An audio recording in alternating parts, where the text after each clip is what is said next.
안녕하십니까? 이번 시간엔 수학사 로마식 계산과 아라비아식 계산의 싸움에 대해 살펴보겠습니다.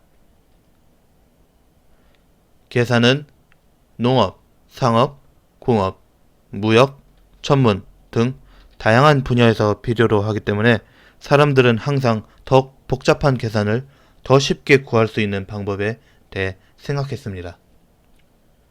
우선 눈으로 보고 머릿속으로 계산하는 암산, 손가락이나 주위의 작은 물건들을 통해 계산을 하거나 또는 계산용 도구, 아바쿠스, 산반, 주판 등을 활용해서 계산을 했습니다. 나중에는 모래나 종이 위에서 글자를 적어서 계산을 하거나 현대는 계산기나 컴퓨터 등을 사용해서 문제를 구하는 경우도 있습니다.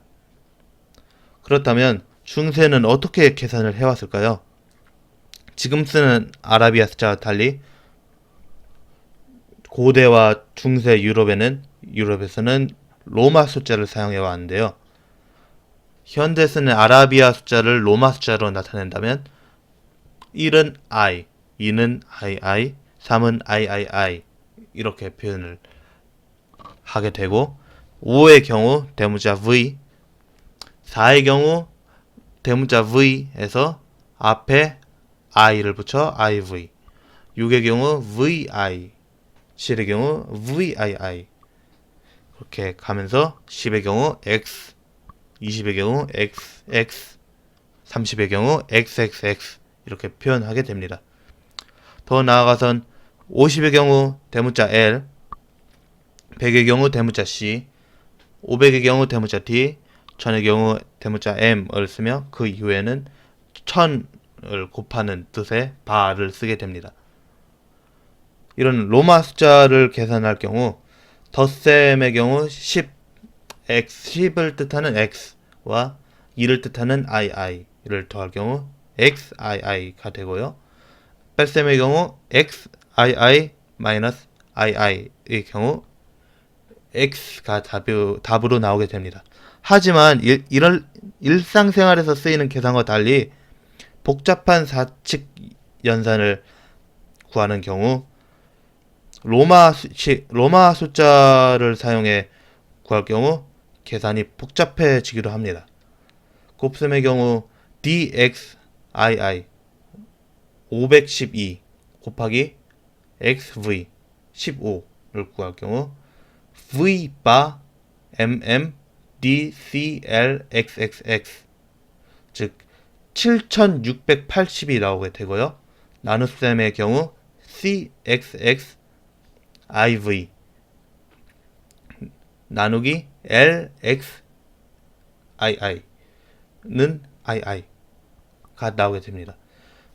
딱 보기에는 쉽지만 복잡한 사칙 연산을 구할 경우 답이나 문제 해결 방법이 한없이 길어지게 됩니다. 복잡해지기 쉽습니다.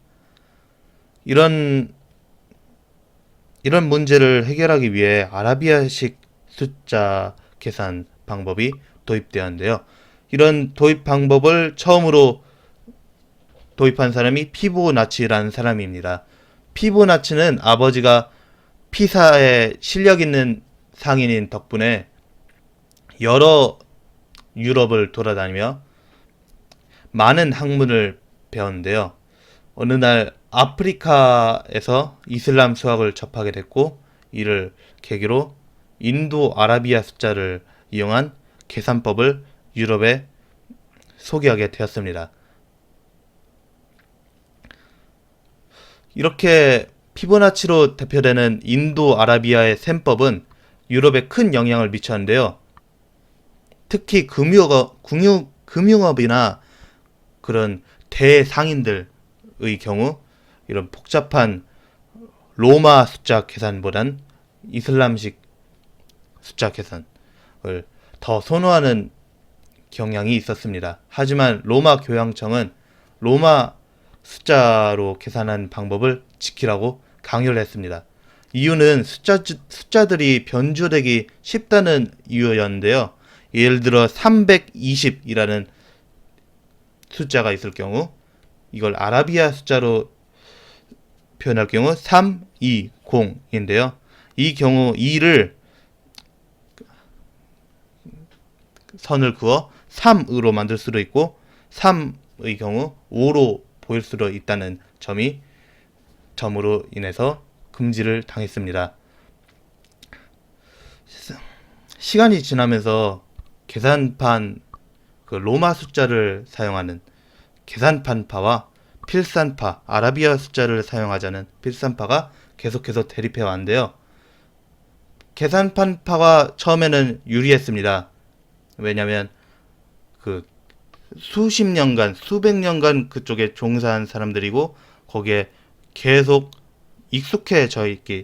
익숙해진 상태였기 때문에 워낙 암산이 빨랐던 것이죠. 하지만 상인 대부분의 부호들은 교황의 이런 금지령에도 복종하지 않았고 긴 대립 끝에 계산판파는 결국 몰락해버리고 필산파가 결국 유럽의 경제를 잡게 된 것이죠.